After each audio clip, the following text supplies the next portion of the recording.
My name is Joanne, and at 28, I never imagined a simple sandwich would change my career. Working at Tech Vision Solutions meant constantly rushing, especially that Tuesday when I helped Eleanor next door after her fall. I was already late when I spotted a tired maintenance worker and impulsively gave him my lunch. Minutes later, I froze in the boardroom doorway. That same man in coveralls now sat at the head table watching my boss squirm. If you're watching this from your workplace break room or maybe scrolling during your commute, drop a comment letting me know. And like this video if you've ever had a boss who made your life miserable. Let me back up and tell you about Tech Vision Solutions, the company where I'd been working as a marketing coordinator for almost 3 years. From the outside, it looked like an amazing place to work. Growing rapidly innovative products, modern offices with those fancy coffee machines and occasional catered lunches. The company had so much potential, and I was initially thrilled to be part of it. But that excitement faded quickly after I started working under Bradley Mitchell, the marketing director, and my direct supervisor. If you've ever had a toxic boss, you might recognize some of these traits. Bradley was a master of micromanagement. He would hover over your shoulder while you worked, questioning every decision, no matter how small.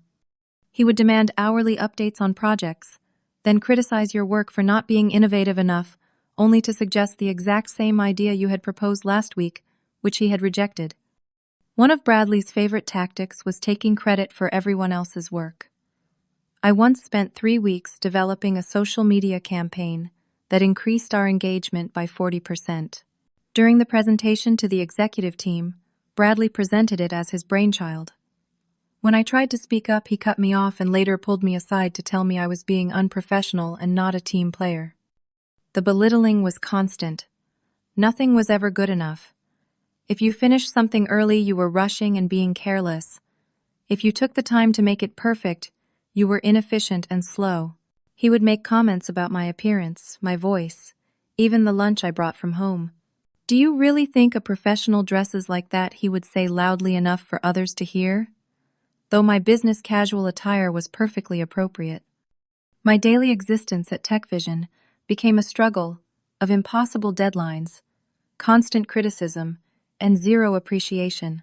I would start work at 7 in the morning and often not leave until 8 or 9 at night, trying desperately to meet his ever-changing expectations. Weekends were no longer my own. My friends stopped inviting me out because they knew I would either be working or too exhausted to be good company.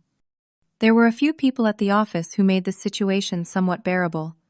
Diana from HR was one of them. She was kind and supportive, and I later found out she had been quietly documenting Bradley's behavior based on employee reports. She couldn't do much without executive support, but she tried her best to be an ally. Then there was Rachel, another member of the marketing team. She was talented and creative, but had learned to keep her head down after Bradley humiliated her during a team meeting for suggesting a campaign direction different from what he wanted. She was always kind to me, offering silent support with a sympathetic smile or bringing me coffee after a particularly brutal interaction with Bradley. Thomas from IT was another witness to Bradley's behavior. His desk was near the marketing department, and he often overheard Bradley's tirades. He would sometimes find excuses to fix non-existent computer issues, just to give me a break from the tension. "Your system needs an update," he would say loudly, then whisper, "Take a breather. Go get some coffee." I'll tell him it's going to take 20 minutes. The worst part was how Bradley created a competitive, toxic environment where team members were pitted against each other. He would tell me that Stephanie had criticized my work, then tell Stephanie I had questioned her commitment. Only months later did we realize he was playing us against each other when we accidentally compared notes. By then, the damage to our working relationship was already done. Stephanie had requested a transfer to another department. I wasn't naive. I tried to speak up about the workplace issues. I scheduled a meeting with Bradley's boss, Patrick, the VP of marketing. He listened politely, then suggested that perhaps I was being too sensitive and needed to develop a thicker skin if I wanted to succeed in business. He reminded me that Bradley got results, and that was what mattered to the company. I left that meeting feeling defeated and even more alone. The rumors about a new CEO started about a month before the incident. Our founder and current CEO, William Crawford, was retiring, and the board had selected someone from outside the company to take over. The word was that the new CEO wanted to evaluate the company culture and make changes where needed. Bradley became even more insufferable after hearing this news. Suddenly, everything had to be perfect for the new CEO's arrival. He scheduled a major presentation where each department would showcase their achievements and strategies. The marketing team was given a prime slot, and Bradley made it clear that our presentation needed to blow everyone else out of the water. This is our chance to show the new CEO that marketing is the backbone of this company's success, he told us during a team meeting. And I won't tolerate anything less than perfection. I was assigned to create the presentation. For weeks I worked on it, gathering data, creating compelling visuals, and crafting a narrative that showcased our successes while being honest about our challenges. I ran it by Rachel, who thought it was excellent. Even Thomas, who had no background in marketing, was impressed when I showed him. The night before the presentation, Bradley called an emergency team meeting at 7 p.m. I arrived to find him looking at my presentation on the conference room screen. "This won't do," he said, without even looking at me. "It's too basic." The new CEO comes from Apex Industries. They're known for their cutting-edge marketing. This looks like something a college intern would put together. I felt my heart sink. "But you approved this direction last week," I reminded him. "Well, I've changed my mind," he snapped. "We need to start over. I want something completely different, more dynamic, more innovative." "The meeting is at 10 a.m. tomorrow," I said, trying to keep the panic out of my voice. "That's less than 15 hours to create a completely new presentation." "Then I suggest you get started," Bradley said finally, looking at me with cold eyes. "Unless you don't think you're up to the challenge, in which case I can find someone who is." The threat was clear. I stayed at the office until 2 in the morning, completely reworking the presentation based on Bradley's vague and contradictory feedback. By the time I left, my eyes were burning from staring at the screen, and I felt a migraine forming. But the presentation was done, and it was good, despite the impossible circumstances. Little did I know that the next day would change everything. My alarm blared at 6 a.m., and I groaned as I reached to silence it. After just 4 hours of sleep, my body felt like it was made of lead. The presentation was finalized, but I still needed to review it one more time before the meeting. I forced myself out of bed and into the shower, hoping the cold water would wake me up. I had just finished getting dressed when I heard a thud and a cry from next door. My elderly neighbor, Eleanor, lived alone since her husband passed away last year. At 82, she was fiercely independent but increasingly frail. I rushed out my door and found her on her front porch trying to pick up the morning newspaper when she lost her balance. "Eleanor, are you okay?" I knelt beside her, checking for injuries. "Oh, Joanne, I'm so embarrassed," she said, her voice shaky. "My hip just isn't what it used to be. I thought I could reach the paper without my cane." I helped her up and into her living room, made sure she took her morning medications, and prepared her a quick breakfast. She insisted she was fine, but I called her son just to be safe. He promised to come by later that morning to check on her. By the time I left Eleanor's house, I was already running late. I rushed back to my apartment, grabbed my things, and quickly packed the lunch I had prepared the night before. It was my grandmother's special chicken salad sandwich recipe, with roasted chicken grapes, walnuts, and a touch of curry powder. I also threw in an apple, some homemade cookies, and a small container of pasta salad. At least I would have something good to eat after the stressful presentation. My commute was a nightmare.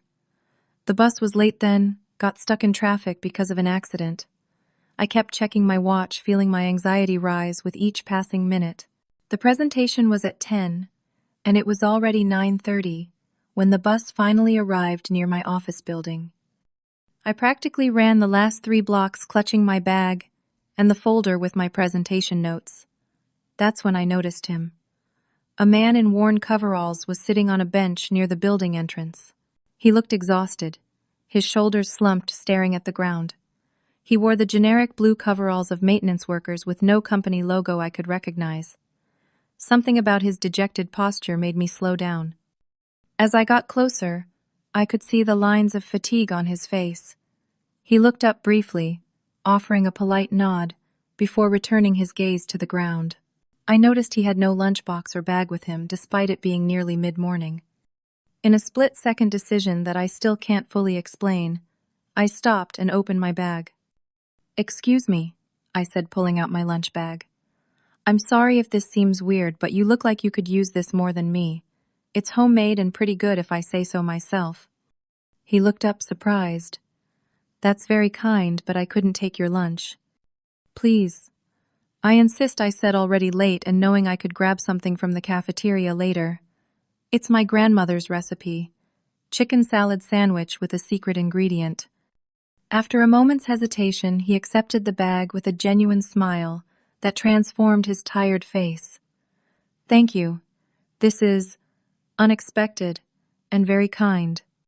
"It's no problem," I said already, backing away toward the building entrance. "Enjoy it." "I will," he called after me, "and thank you again." I waved and rushed into the building, already 10 minutes late for my pre-meeting check-in with Bradley. As I hurried through the lobby, my phone buzzed continuously with incoming texts. "Where are you? The CEO is already here. If you mess this up, you're done." All from Bradley, of course. Each message more frantic and threatening than the last. My stomach knotted as I stepped into the elevator and pressed the button for the 14th floor. Bradley was pacing outside the conference room when I arrived, his face red with anger. When he saw me, he stormed over, grabbing my arm and pulling me aside. "Where the hell have you been?" he hissed, his fingers digging into my arm. "The new CEO is waiting. Don't embarrass me." "I'm sorry," I said, trying to pull away from his painful grip. "My elderly neighbor fell this morning, and then the bus was late, and—" "I don't care if the entire city was on fire," Bradley interrupted. "This meeting is everything. The presentation better be perfect, or you can clean out your desk this afternoon." He finally released my arm, and I could feel the blood rushing back to where his fingers had been. I took a deep breath, trying to calm my racing heart. "Did you at least bring the printed handouts?" he demanded.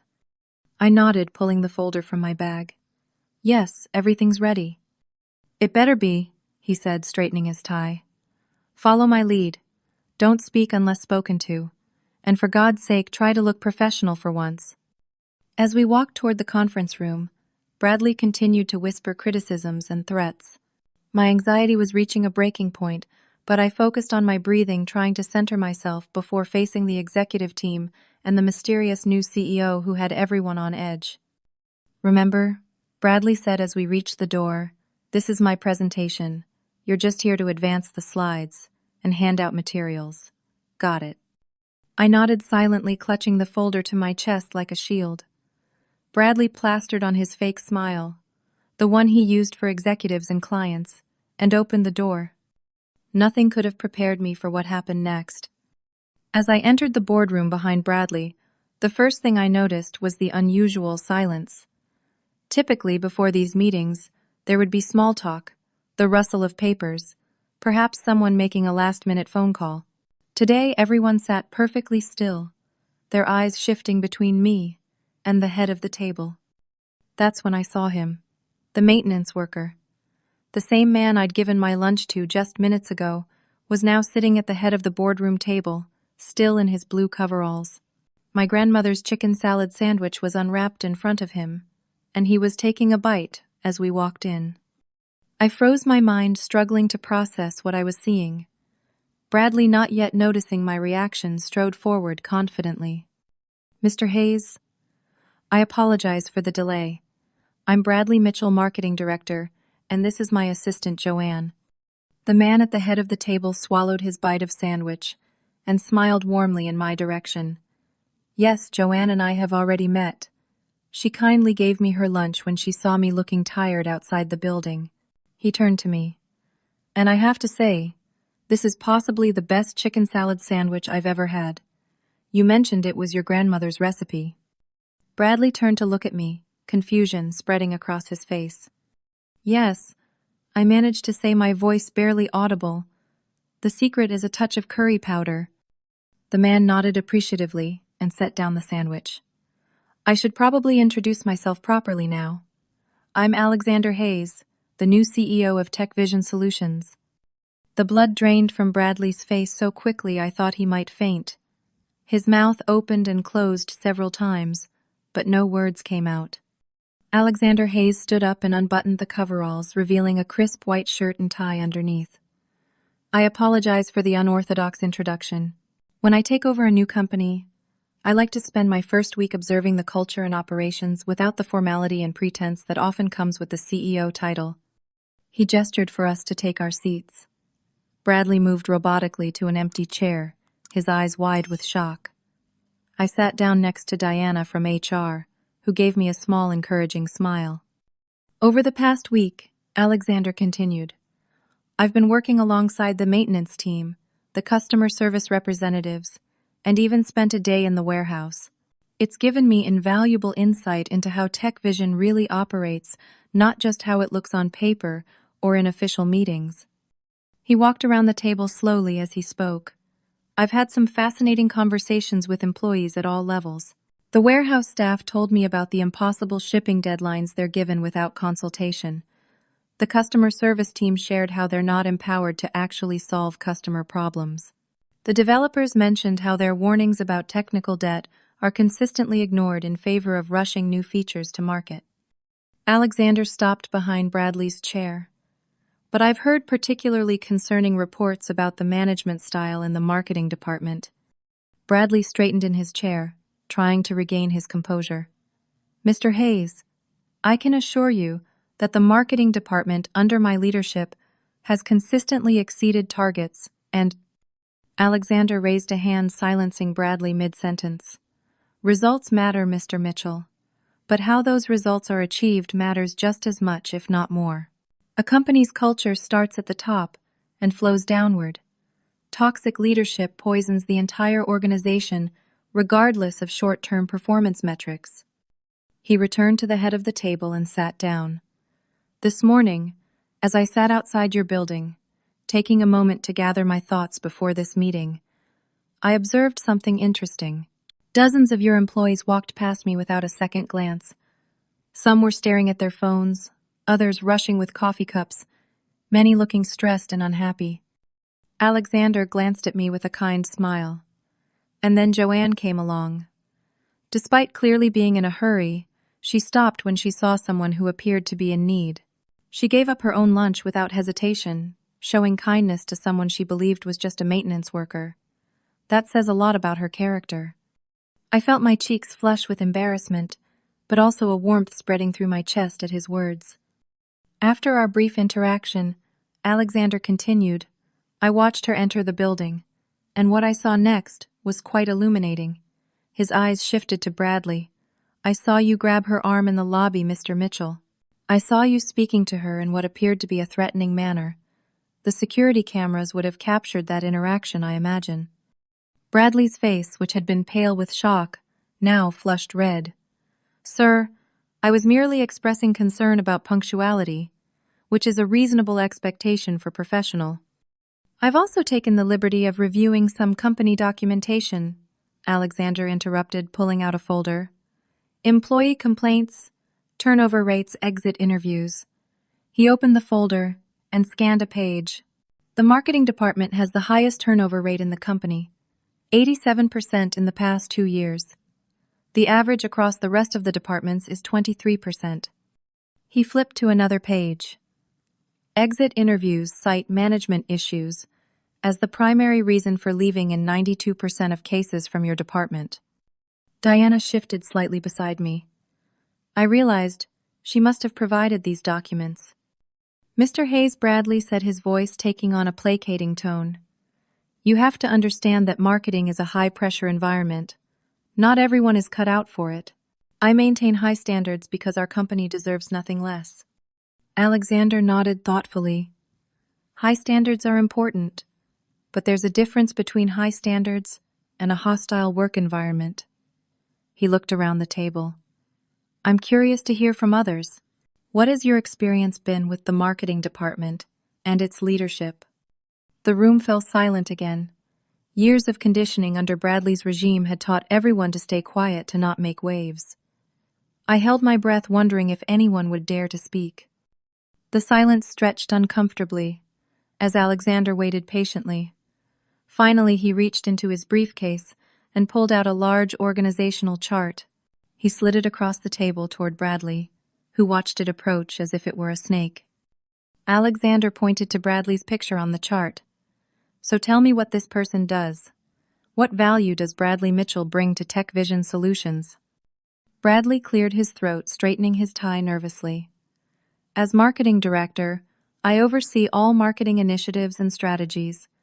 Under my leadership, our market presence has increased by 45%. We've launched 6 successful product campaigns in the last year alone, and our social media engagement metrics have doubled." Alexander nodded, taking notes. "And how would you describe your management style?" "I'm results-oriented," Bradley said, gaining confidence. "I believe in pushing people to reach their full potential. Sometimes that requires firm guidance and high expectations." "Firm guidance," Alexander repeated, looking up from his notes. "Would others on your team characterize it the same way?" Bradley glanced around the table, his eyes lingering on me with a warning. "I believe they would agree that my methods, while perhaps demanding at times, ultimately benefit both the company and their professional development." Alexander turned to Rachel, who sat across from me. "You're in the marketing department as well." "Correct, Rachel, isn't it? Would you agree with Mr. Mitchell's assessment of his management style?" Rachel looked like a deer caught in headlights. She glanced at Bradley, then at me, then down at her hands. The room was so quiet you could hear the air conditioning humming. I held my breath, knowing how much courage it would take for her to speak honestly. She began, then paused. She took a deep breath and looked directly at Alexander. "No, I wouldn't describe it as firm guidance. I would describe it as intimidation and manipulation." Bradley's face darkened. "Rachel, that's completely—" "Please allow her to finish," Alexander interrupted firmly. Rachel's hands trembled, but her voice grew stronger. "Last year, I developed a campaign for the ProTech line that won an industry award. Bradley presented it to the executive team as his own concept. When I tried to discuss it with him privately, he threatened to put me on a performance improvement plan and told me no one would believe me anyway because I was just a coordinator." Bradley scoffed. "That's a complete misrepresentation of what happened. The concept was mine. Rachel simply executed some of the details." "That's not true," I heard myself say before I could stop the words. All eyes turned to me. I saw Rachel's original presentation before Bradley changed it. The entire concept was hers, from the tagline to the visual direction. Thomas from IT, who was present for the technical aspects of the meeting, spoke up next. "I can confirm that. I helped Rachel with the technical specifications for the campaign microsites. The concept was entirely hers." Bradley's face contorted with anger. "This is absurd. You're an IT specialist. What would you know about marketing concepts?" "Enough to recognize when someone's stealing credit," Thomas replied calmly. Bradley turned to Alexander, desperation creeping into his voice. "Mr. Hayes, I don't know what kind of conspiracy is happening here, but these accusations are completely unfounded. I have documentation of all my contributions." "Documentation that you forced your team to falsify Diana from HR," said quietly. "I have emails where you instructed Joanne to change the timestamps and creator information on campaign documents." Bradley's head snapped toward her. "You had no right to access those emails." "Actually, as part of an HR investigation into your conduct, I had every right," Diana replied. "Multiple employees have filed complaints about your behavior, Mr. Mitchell. I've been building a case for months, but until now, upper management wasn't willing to take action because of your department's apparent results." Alexander leaned forward. "Mr. Mitchell, it seems there's a pattern here that goes beyond mere misunderstandings. Would you care to address these specific allegations?" Bradley's demeanor suddenly shifted. His face hardened and he leaned back in his chair with forced casualness. "I see what's happening here. Joanne has been planning this for months, turning my team against me because she couldn't handle constructive criticism. My jaw dropped at the accusation. That's not. She's always been jealous of my position. Bradley continued talking over me. She's manipulated everyone in this room to undermine me just as we're impressing a new CEO. It's a transparent power play. Alexander turned to me. Is that true, Joanne? Have you been orchestrating a campaign against Mr. Mitchell? Before I could answer, Rachel interrupted. That's ridiculous. Joanne is the one who keeps this team functioning despite Bradley, not because of him. She stays late fixing his mistakes. She takes the blame when his bad decisions cause problems. She protects the junior team members from the worst of his outbursts. Bradley slammed his hand on the table. This is insubordination. You're all going to regret this little mutiny. When this meeting is over, I expect resignations from everyone who's spoken against me, or I'll make sure you never work in this industry again. The threat hung in the air, bold and unmistakable. Alexander's expression remained impassive as he continued taking notes.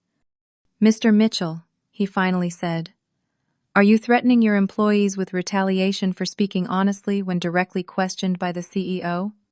Bradley seemed to suddenly realize the hole he had dug himself into. No, of course not. I'm simply expressing my disappointment in what I perceive as disloyalty. Let me be clear, Alexander said, his voice taking on a steely edge for the first time.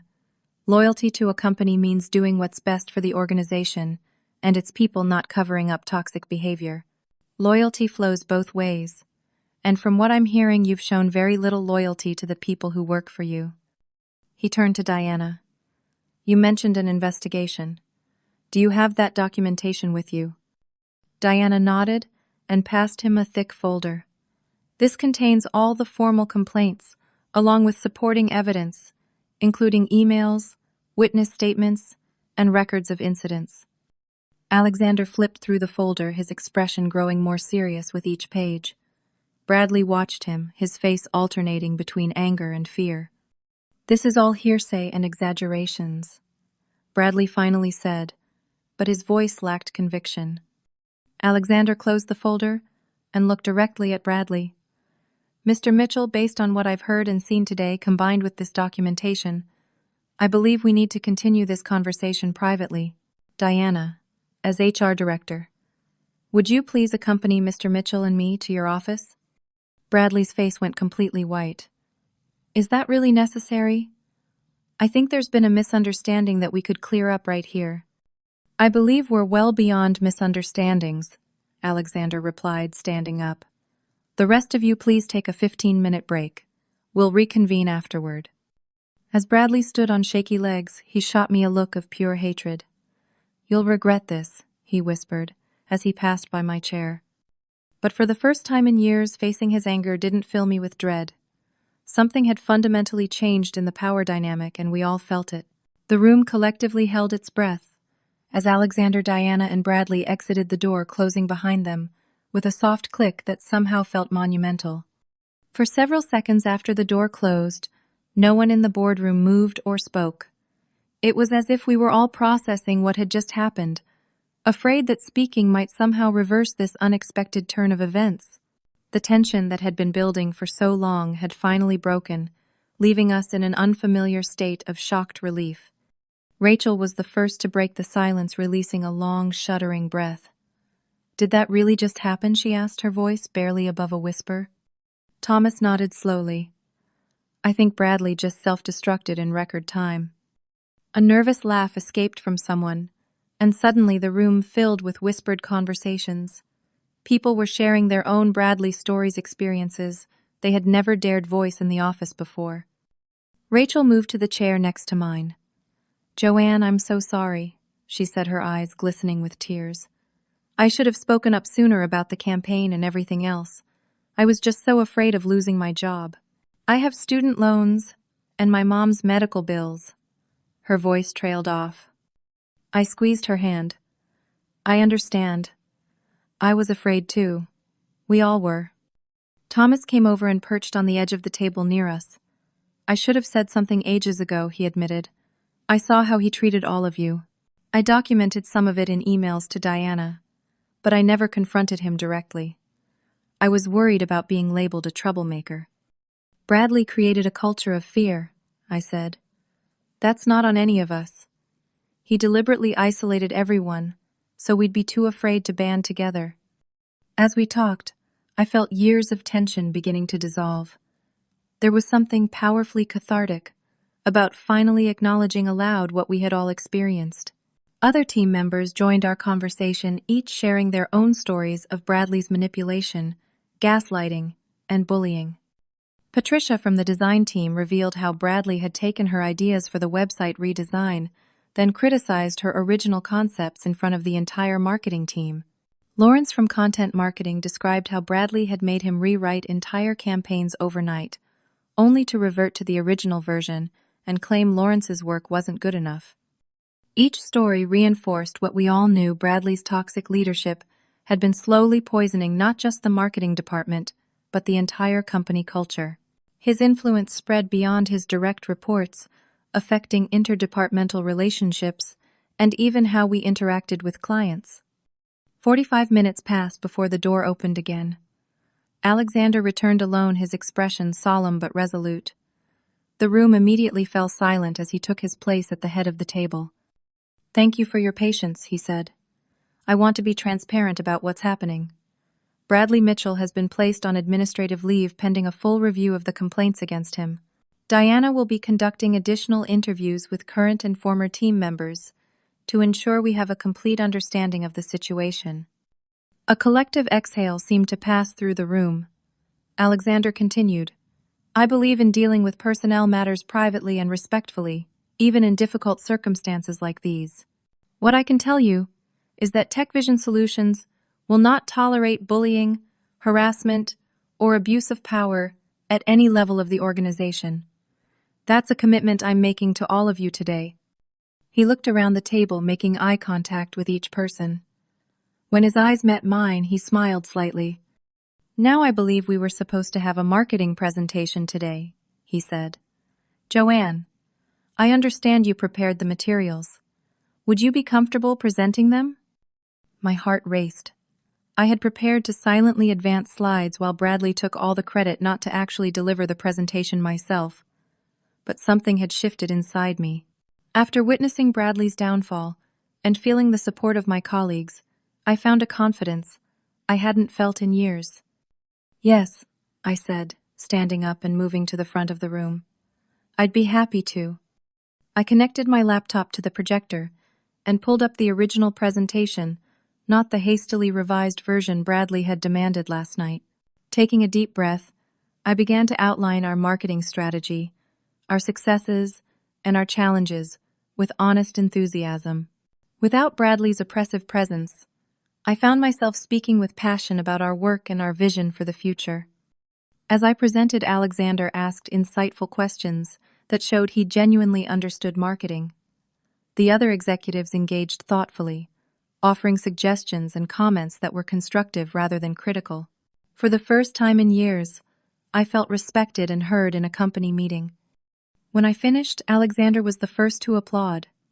"Thank you, Joanne. That was excellent. I particularly appreciate your candor about the challenges as well as the successes. Real improvement can only happen when we're honest about where we stand." He turned to the rest of the team. "I'd like to hear your thoughts on the marketing department's structure and what changes might improve collaboration and creativity." For the next hour, we had the most open and productive discussion I could remember in my time at TechVision.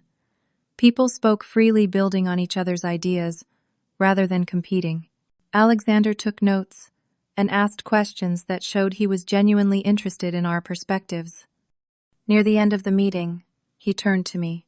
"Joanne, based on what I've seen today and the feedback from your colleagues, I'd like you to consider taking on the role of interim marketing director while we determine our long-term leadership strategy. Would that be something you're interested in?" The question caught me completely off guard. Me, marketing director. Just hours ago, I had been Bradley's scapegoat, constantly on the verge of being fired. Now, I was being offered his position. I'm not sure I'm qualified," I stammered.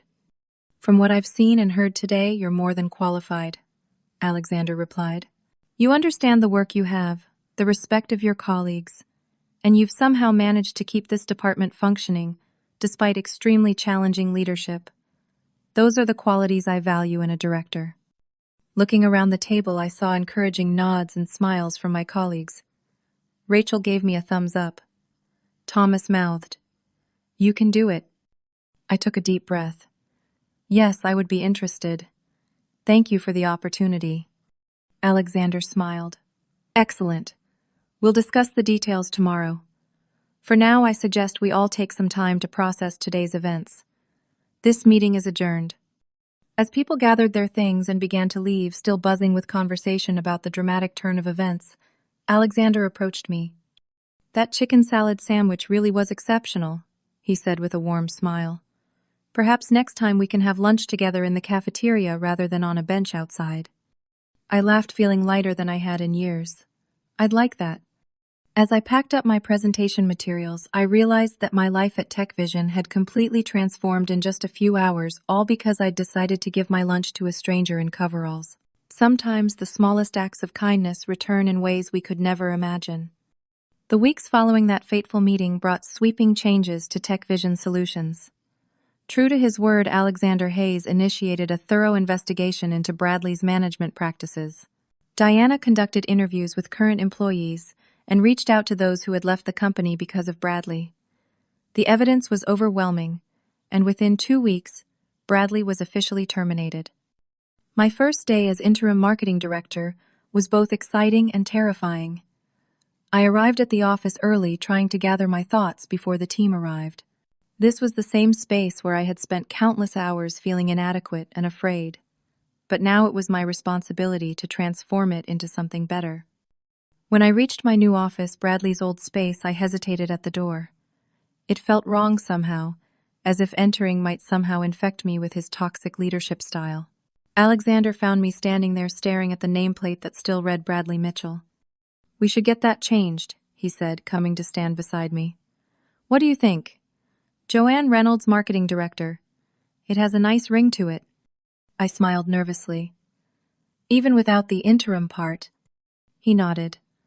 "I have a good feeling about you in this role. But let's take things one step at a time."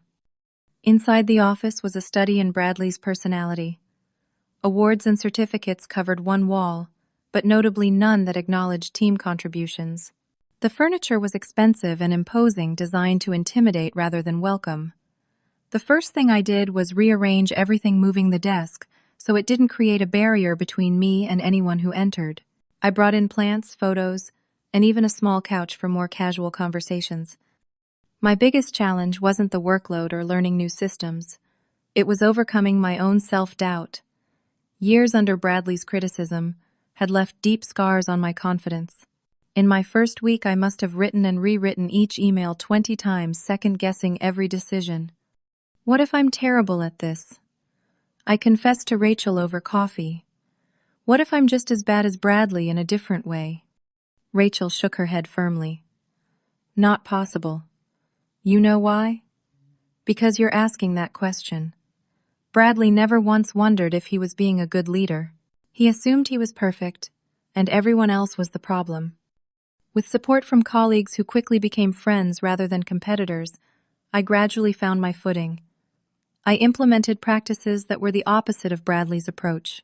Where he had hoarded information, I created transparent communication channels. Where he had pitted team members against each other, I established collaborative processes that gave everyone credit for their contributions. One of my first official acts was to create a system where everyone's ideas were documented with proper attribution. If someone's concept made it into a campaign, their name went on it regardless of their position in the hierarchy. I scheduled regular feedback sessions where team members could safely share concerns without fear of retaliation. The results were almost immediate. The marketing team's productivity didn't just maintain its previous levels, it increased dramatically. Without the constant stress and fear, creativity flourished. People started staying late not because they were afraid of being fired, but because they were excited about their projects. Alexander became something of a mentor to me during this transition. We met weekly to discuss leadership philosophy and practical management techniques. He shared stories from his own career, including mistakes he had made and lessons learned. The hardest thing about leadership, he told me during one of these sessions, is remembering that your position doesn't make you better than anyone else, just differently responsible. Your job isn't to be the smartest person in the room. It's to bring out the best in everyone in that room. Rachel and Thomas became my closest allies in transforming the department. Rachel took on more responsibility with campaign development finally getting the recognition she deserved. Thomas created better technical integration between marketing and IT, bridging a gap that had existed for years under Bradley's territorial approach. Not everything was smooth sailing. Some team members who had thrived under Bradley's competitive environment struggled with the new collaborative approach. A few even left for other companies. But for each person who departed, we found new talent attracted by the improving reputation of our workplace culture. About 3 months after Bradley's departure, I received an email from Stephanie, the colleague who had transferred to another department because of Bradley's manipulation. She asked if we could meet for coffee. "I've been hearing amazing things about the changes in marketing," she said when we met. "People actually want to work with your team now instead of dreading it." Her words meant more to me than any performance metric. "We still have a long way to go," I admitted.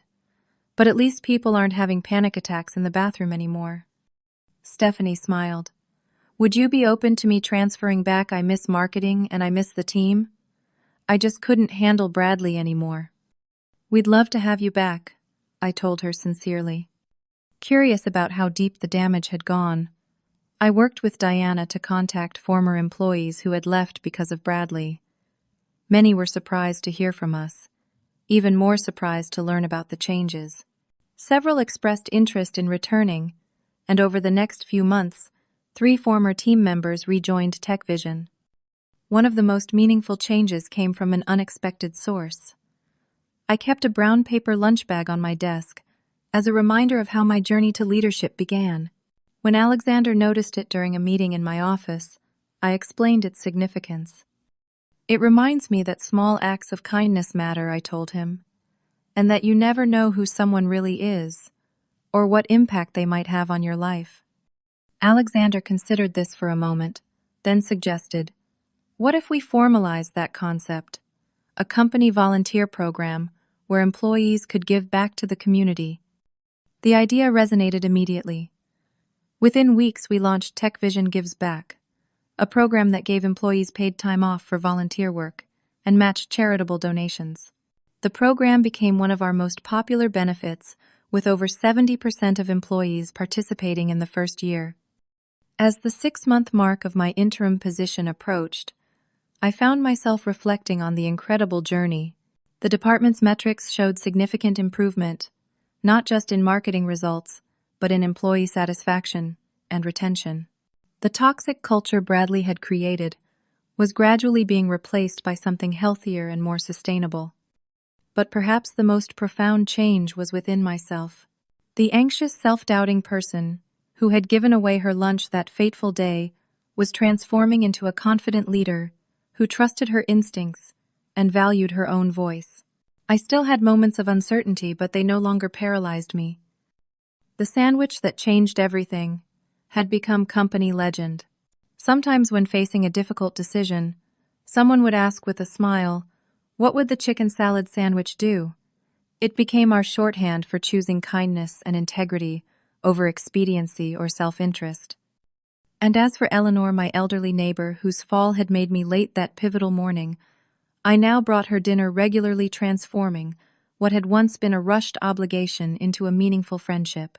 Sometimes the universe works in mysterious ways, bringing the right people into our lives at exactly the right moment. 6 months to the day after that fateful meeting, Alexander called me into his office. I had been expecting this conversation.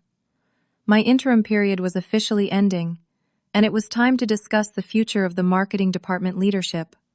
"Close the door and have a seat, Joanne," he said, smiling warmly. On his desk sat a familiar brown paper bag. "Chicken salad today, my treat. I had the cafeteria make it according to your grandmother's recipe. Hope you don't mind that I shared it with them." I laughed as I sat down. "Not at all. Good recipes should be shared. As we unwrapped our sandwiches, Alexander pushed a folder across the desk to me. I'd like you to take a look at this. Inside was an official offer letter, making my position as marketing director permanent, along with a substantial salary increase and expanded responsibilities.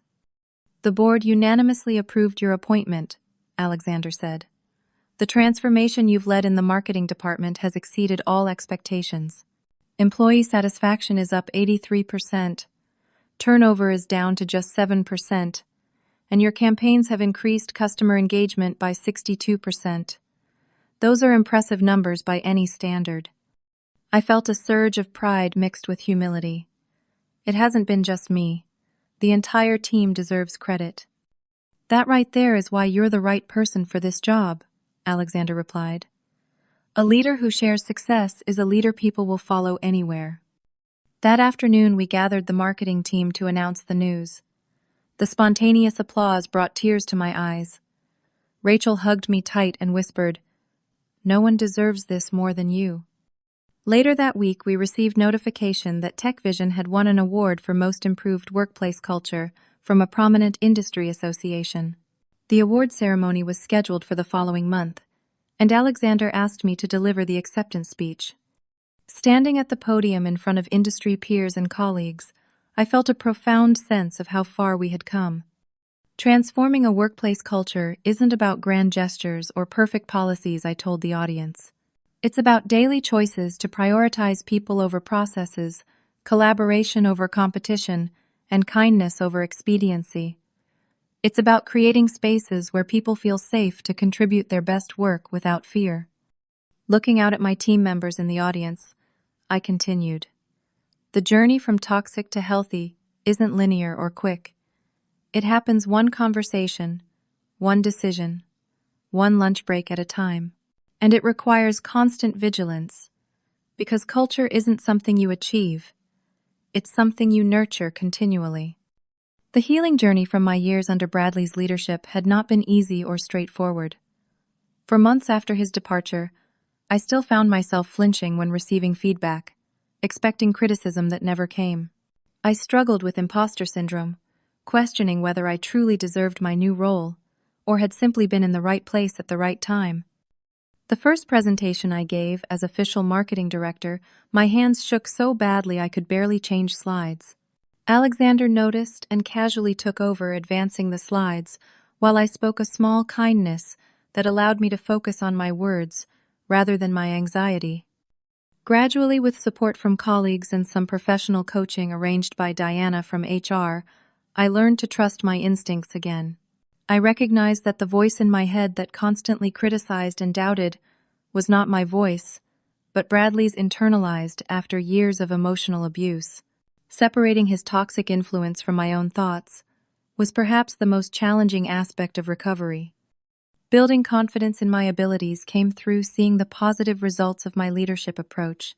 When team members began coming to me with their ideas, trusting I would listen rather than dismiss or steal them, I knew we were creating something special. When junior staff members mentioned they felt safe asking questions and admitting mistakes, I recognized the culture shift was real. The company volunteer program continued to grow, expanding to include community partnerships and mentorship opportunities.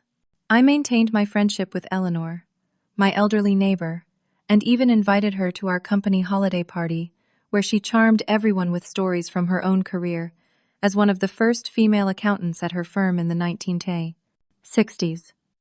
One of my proudest accomplishments was establishing a mentorship program for new employees. Having experienced the isolation and confusion of working under toxic leadership, I wanted to ensure no one else felt that lost at TechVision. Each new hire was paired with an experienced team member who helped them navigate not just their job responsibilities, but the company culture. As I concluded my acceptance speech, I shared the most profound lesson I had learned through this extraordinary journey. In business, we often talk about strategies and metrics and bottom lines, but at its heart, leadership is about humanity. It's about recognizing that the person across the desk or on the other end of an email is a human being with hopes, fears, and dignity. When we forget that fundamental truth, no amount of business success can make up for the damage we cause.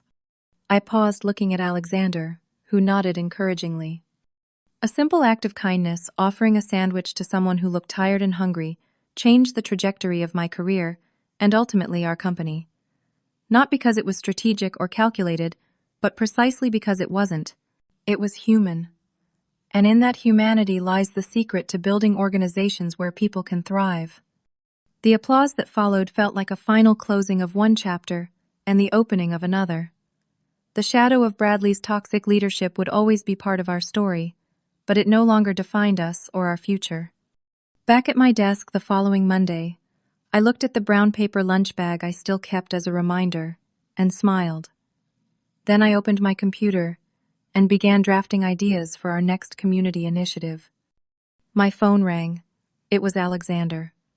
"Are we still on for the leadership committee meeting at 2? "Absolutely," I replied. "I've got some new ideas to share." "Looking forward to it," he said. "By the way, I've been meaning to ask what was the other secret ingredient in that chicken salad sandwich, besides the curry powder?" I laughed. "My grandmother always said the secret ingredient is making it for someone you care about. That's what makes any recipe special." After we hung up, I sat quietly for a moment, reflecting on the journey. From a bullied employee to a respected leader. From surviving each day to shaping the future. From fear to confidence. All because I followed my instinct to show kindness to a stranger. What small act of kindness might change your life, or someone else's today? Have you ever experienced a moment that completely changed your career path, or had a toxic boss who made your work life miserable? I'd love to hear your stories in the comments below. Don't forget to like this video if it resonated with you, subscribe to see more real-life experiences, and share it with anyone who might need a reminder that kindness matters even in the corporate world. Thank you for listening to my story. And remember, sometimes the smallest choices create the biggest ripples in our lives.